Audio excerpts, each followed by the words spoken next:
વિદ્યાર્થી મિત્રો, તો ધોરણ 11 સાયન્સ ભૌતિક વિજ્ઞાનમાં આપણે અત્યારે ચેપ્ટર નંબર 5 ચાલી રહ્યું છે અને જે ચેપ્ટર છે આપણું ગતિના નિયમો.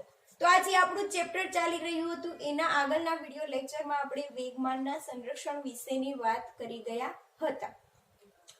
વેગમાનનું સંરક્ષણ એટલે શું કે કોઈ પણ પદાર્થ આપેલો હોય અને આ પદાર્થની ઉપર જ્યારે બાહ્ય બળ લગાડવામાં આવે છે તો આ બાહ્ય બળના કારણે જે ભૌતિક રાશિ છે એ ભૌતિક રાશિ સમયની સાથે અચળ જળવાઈ રહેતી હોય એવી ભૌતિક રાશિનું સંરક્ષણ થયું તેમ કહેવાય. અને આપણે ઉદાહરણ દ્વારા પણ જોઈ ગયા કે વેગમાનનું સંરક્ષણ કેવી રીતે થાય છે કે વેગમાનના મૂલ્યમાં ફેરફાર થતો નથી. બળ લગાવ્યા પહેલા અને બળ લગાવ્યા પછી એના મૂલ્યમાં કોઈ પણ ફેરફાર થતો નથી. એનો મતલબ કે ત્યાં વેગમાનનું સંરક્ષણ થયું. તો આગળના વિડિયો લેક્ચરમાં આપણે એક ઉદાહરણ દ્વારા વેગમાનના સંરક્ષણ વિશેની વાત કરી ગયા હતા.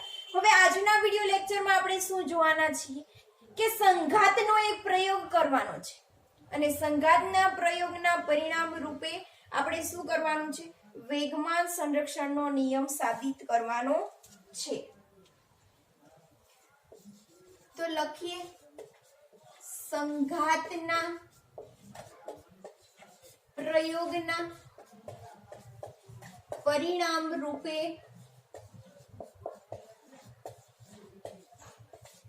વેગમાન સંરક્ષણનો નિયમ.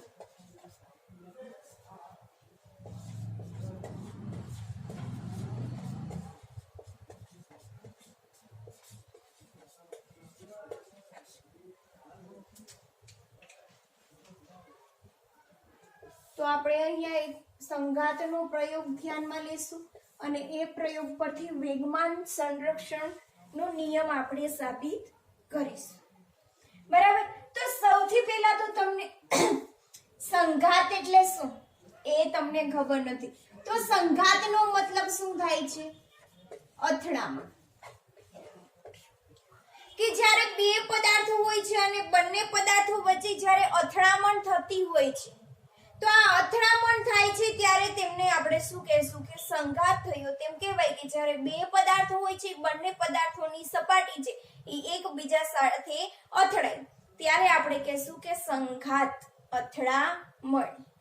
તો આવો જ આપણે એક પ્રયોગ ધ્યાનમાં લેવાનો છે કે જેમાં બે પદાર્થો આપેલા છે અને બંને પદાર્થોનું શું થાય છે? અથડામણ થાય છે. અને અથડામણ થવાના કારણે અહીંયા વેગમાન સંરક્ષણનો નિયમ સાબિત થાય છે તે આપણે ડિરાઈવ કરવાનું છે. તો માની લો કે અત્યારે બે પદાર્થો આપેલા છે. એક પદાર્થ આપેલો છે A અને બીજો પદાર્થ આપેલો છે B. કે બે પદાર્થો આપેલા છે. હવે જે આ બે પદાર્થો આપેલા છે એની શરૂઆતમાં તમને પ્રારંભિક ઝડપ આપેલી છે કે જે A પદાર્થ છે u a વેગથી ગતિ કરી રહેલો છે અને જે B પદાર્થ છે એ પણ u b વેગથી કંઈક ગતિ કરી રહેલો છે. જે A પદાર્થ તમને આપેલો છે એ પદાર્થનું દળ કેટલું છે? m a જેટલું. અને જે B પદાર્થ આપેલો છે એ B પદાર્થનું દળ છે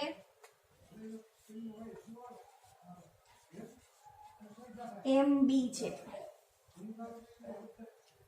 બંને પદાર્થોના દળ આપણે લખી દીધા છે અને બંને પદાર્થો છે UA અને UB વેગથી શું કરે છે? ગતિ કરી રહેલા છે. આપણે અહીંયા ધ્યાનમાં લેવાનું છે કે અથડામણ. તો શરૂઆતમાં બંને પદાર્થો છે કાંઈક વેગથી ગતિ કરી રહેલા છે તો એમની પાસે જે વેગ છે એને આપણે કહેશું પ્રારંભિક વેગ. બરાબર. તો અહીંયા આપણે લખતા જઈએ કે પ્રારંભમાં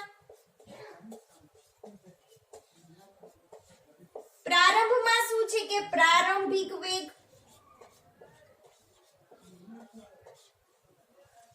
તો જે આ A દડાનો જે પ્રારંભિક વેગ છે એને આપણે કહેશું uia અને આ થયું A દડાનો પ્રારંભિક વેગ. અને આ જે B દડો છે એનો વેગ કેટલો છે?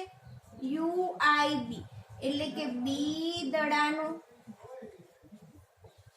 પ્રારંભિક વેગ. હવે આ દડાઓ પાસે પ્રારંભિક વેગ છે તો એમનું પ્રારંભિક વેગમાન પણ કંઈક હશે, બરાબર? તો પ્રારંભિક વેગમાનની વાત કરી લઈએ. પ્રારંભિક વેગમાન, તો પ્રારંભિક વેગમાન કેટલું થશે? તો પેલા પી દડાની વાત કરીએ, પી પદાર્થની. તો પી પદાર્થનું પ્રારંભિક વેગમાન PIA બરાબર શું થશે? MA અને UIA. એવી જ રીતે બી પદાર્થ છે એનું પણ આપણે પ્રારંભિક વેગમાન ગણી લઈએ. તો એ શું થશે? MB UIB. બંને દડાઓના પ્રારંભિક વેગમાન આપણી પાસે છે. તો પ્રારંભિક કુલ વેગમાન આપણને મળશે. શરૂઆતમાં આપણે પહેલા જોવું પડે કે બંને પદાર્થો છે એનું પ્રારંભિક કુલ વેગમાન કેટલું છે, અને એ પ્રારંભિક કુલ વેગમાન આપણને અંતિમ કુલ વેગમાન જેટલું મળે. તો આ પ્રયોગમાં આપણે શું થાય છે? વેગમાન સંરક્ષણનો નિયમ આપણને સાબિત થાય છે. તો આપણે શરૂઆતમાં પ્રારંભિક કુલ વેગમાન, અને આ વેગમાન કોનું કોનું હશે? તો આ જે એ પદાર્થ આપેલો છે એનું અને પ્લસ બી નું વેગમાન, કે જેને આપણે પ્રારંભિક કુલ વેગમાન કહેશું. તો આ પ્રારંભિક કુલ વેગમાન છે એ કેટલું થશે? પી આઈ વડે દર્શાવી દઈએ. તો પી આઈ બરાબર કેટલું થશે? પી આઈ એ વત્તા પી આઈ બી, એટલે કે પી આઈ એ બરાબર MA UIA વત્તા MB UIB, કે જે આપણને પ્રારંભિક કુલ વેગમાન મળી ગયું. હવે બંને દડાઓ છે એ કઈક વેગથી ગતિ કરી રહ્યા છે કે એ પદાર્થ છે આ બાજુ UA વેગથી ગતિ કરી રહેલો છે, બી પદાર્થ છે આ બાજુ UB વેગથી ગતિ કરી રહેલો છે. તો એક સમય એવો આવશે કે બંને દડાઓની શું થશે? અથડામણ થશે, બરાબર? તો આ બંને દડાઓની અથડામણ થાય છે.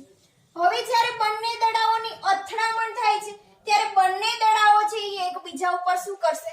બળ લગાવશે. તો આ જે એ દડો છે એ બી ઉપર બળ લગાવશે અને એ બળ આ બાજુ લાગશે.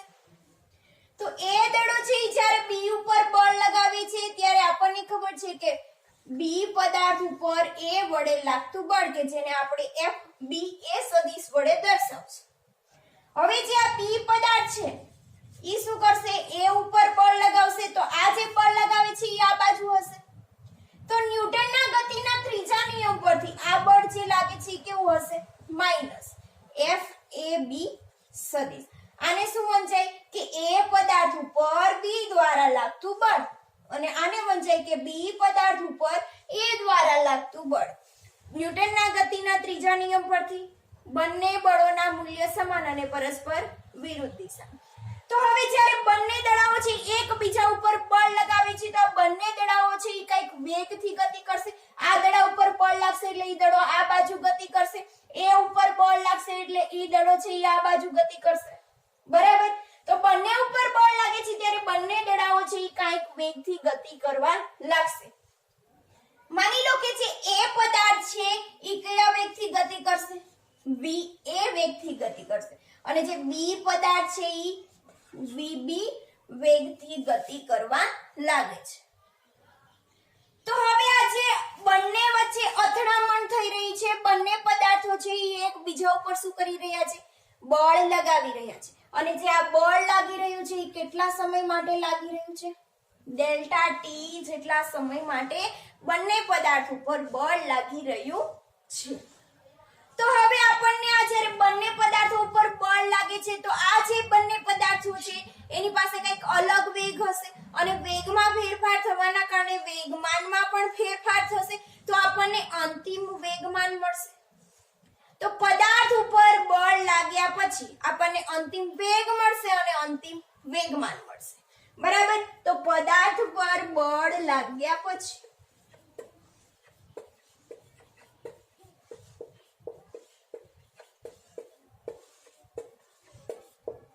આપણને શું મળે છે? અંતિમ વેગ. તો આ અંતિમ વેગ છે એ પદાર્થનો કેટલો વેગ છે? v. આપણે f વડે દર્શાવશું કે ફાઇનલ વેગ છે અને a વડે દર્શાવશું કે એ પદાર્થનો ફાઇનલ વેગ છે v a. બરાબર. આને આપણે કહીશું કે એ પદાર્થનો અંતિમ વેગ અને બી પદાર્થનો ફાઇનલ વેગ લખવો છે તો vfb વડે લખશું અને જેને શું કહેવાય છે? બી પદાર્થનો અંતિમ વેગ. હવે વેગમાં ફેરફાર થવાથી આપણે બધા તો જાણીએ છીએ કે વેગમાનમાં પણ ફેરફાર થશે તો આપણને શું મળશે? અંતિમ વેગમાન. તો અંતિમ વેગમાન શું થશે? તો એ પદાર્થનું અંતિમ વેગમાન થશે p final a is equal to એનું દળ ma અને એનો વેગ v ફાઇનલ a. એવી જ રીતે આનું પણ આપણને બી પદાર્થનું અંતિમ વેગમાન મળશે અને એ થશે mb vfb. તો હવે આપણી પાસે અંતિમ વેગમાન છે તો અંતિમ કુલ વેગમાન એટલે કે એ પદાર્થ અને બી પદાર્થના વેગમાનનો સરવાળો આપણે કરીએ. બરાબર. તો આપણને અંતિમ કુલ વેગમાન કેટલું મળશે? અંતિમ કુલ વેગમાન એટલે કે જે એ પદાર્થ છે એનું પ્લસ બી પદાર્થનું કુલ વેગમાન લેવાનું છે જે આપણને મળશે અંતિમ કુલ વેગમાન કે જેને આપણે દર્શાવીએ pf વડે અને pf બરાબર શું થશે કે એ પદાર્થનું અંતિમ વેગમાન વત્તા બી પદાર્થનું અંતિમ વેગમાન. તો pf બરાબર શું થશે? ma vfa વત્તા mb vfb કે જે આપણને અંતિમ વેગમાન મળી ગયું છે. હવે આપણી પાસે જો પ્રારંભિક કુલ વેગમાન છે અને અંતિમ કુલ વેગમાન છે તો અહીંયા વેગમાનનું સંરક્ષણ થાય છે કે નહીં એટલે કે બંનેના મૂલ્ય સમાન મળવા જોઈએ અને જો વેગમાનના અંતિમ કુલ વેગમાન અને પ્રારંભિક કુલ વેગમાન બંનેના મૂલ્ય સમાન મળે તો વેગમાનનું સંરક્ષણ થાય છે. તો હવે આ બંને મૂલ્ય સમાન છે કે નહીં તે આપણે ચેક કરીએ. તો ન્યૂટનના ગતિના બીજા નિયમ પરથી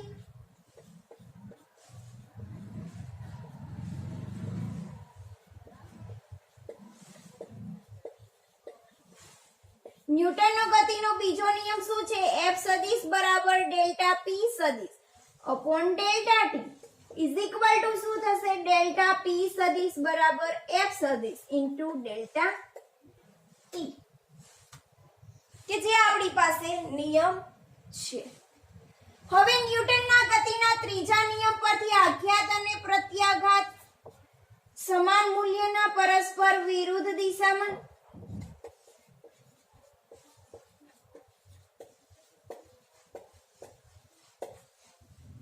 તો ન્યૂટનનો ગતિનો ત્રીજો નિયમ શું છે કે FB A સદિશ is equal to minus F A B સદિશ. બરાબર. આઘાત અને પ્રત્યાઘાત સમાન મૂલ્યના અને પરસ્પર વિરુદ્ધ દિશામાં. હવે જો આ જે બળ લાગી રહ્યું છે FB A સદિશ એ કયા પદાર્થ ઉપર લાગી રહ્યું છે? બી પદાર્થ પર બળ લાગે છે. તો હવે બી પદાર્થ ઉપર બળ લાગે છે તો વેગમાનનો ફેરફાર પણ કોનો થાય? બી પદાર્થનો થાય. તો આ જે બળ લાગી રહ્યું છે બી પદાર્થ ઉપર લાગી રહ્યું છે તો અહીંયા વેગમાનનો ફેરફાર પણ કોનો થશે? બી પદાર્થનો થશે અને છેદમાં delta T is equal to આ જે એફ એ બી સદિશ બળ લાગી રહ્યું છે એ કોના ઉપર લાગી રહ્યું છે? એ પદાર્થ પર લાગી રહ્યું છે. તો તો જે પદાર્થ ઉપર બળ લાગે એ પદાર્થના વેગમાનનો ફેરફાર મળે. તો અહીંયા એ પદાર્થ ઉપર બળ લાગી રહ્યું છે તો વેગમાનનો ફેરફાર પણ કોનો થશે? એ પદાર્થ છેદમાં ડેલ્ટા ટી. ડેલ્ટા ટી બંને કેન્સલ. બરાબર. આ શું થયું? બી પદાર્થના વેગમાનનો ફેરફાર. તો હવે જે બી પદાર્થના વેગમાનનો ફેરફાર છે તો એને આપણે શું કહેશું કે જે બી પદાર્થ છે એનું ફાઇનલ વેગમાન માઈનસ જે બી પદાર્થ છે એનું ઇનિશિયલ વેગમાન ઇઝ ઇક્વલ ટુ માઈનસ અહીંયા શું થશે કે જે એ પદાર્થ છે એનું ફાઇનલ વેગમાન માઈનસ એનું શું થશે? એ પદાર્થનું ઇનિશિયલ વેગમાન. હવે PFB માઈનસ PIB. તો PFB એ શું છે? MB VFB. બરાબર. તો અહીંયા લખી દઈએ MB VFB માઈનસ PIB શું છે? તો PIB અહીંયા છે તો એ શું થશે? MB UIB is equal to minus PFA કેટલું છે? MA VFA minus PIA કેટલું છે? MA UIA. MA UIA. હવે MB VFB minus MB UIB is equal to minus MA VFA વત્તા MA UIA. હવે જે આ બી વાળું પદ છે એને ઓલી બાજુ લઈ જાઓ પ્લસ થઈ જશે. આ પદને આ બાજુ લાવો તો શું થશે? પ્લસ થશે. તો અહીંયા શું થશે? MB VFB વત્તા MA VFA is equal to MA UIA વત્તા MB UIB. MB VFB વત્તા MA VFA જે આપણને શું મળે છે? ફાઇનલ વેગમાન is equal to MA UIA વત્તા MB UIB એટલે આપણને શું મળે છે? ઇનિશિયલ વેગમાન. તો અહીંયા આપણે વેગમાનનું સંરક્ષણ થાય છે જે સાબિત કરી દીધું છે. પ્રારંભિક અંતિમ કુલ વેગમાન is equal to પ્રારંભિક કુલ વેગમાન કે જે આપણે સાબિત કરવાનું હતું સંઘાતના પ્રયોગ પરથી. બરાબર. તો અહીંયા જો આપણને આના ઉપરથી નિયમ શું લખશું કે જ્યારે બાહ્ય બળ લાગતું ના હોય ત્યારે બે વસ્તુઓનું શું થાય છે? અથડામણ થાય છે. અને જ્યારે બાહ્ય બળ ના લાગતું હોય ત્યારે બે વસ્તુઓના અથડામણ પહેલાના વેગમાનનો સરવાળો અને અથડામણ પછીના વેગમાનનો સરવાળો બંને સરખા થાય છે. તો નિયમ છે હું અત્યારે અહીંયા લખી દઉં છું.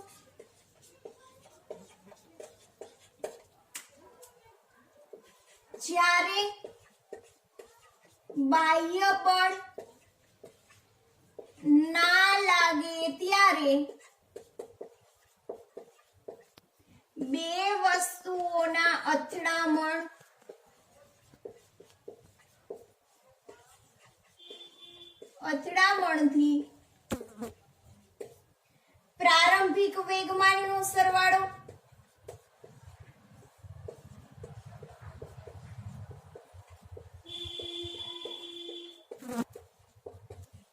અને અંતિમ વેગમાનનો સરવાળો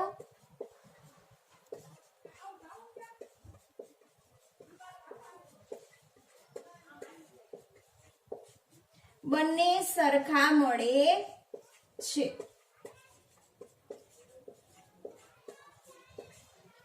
એટલે વેગમાનનું સંરક્ષણ થાય છે.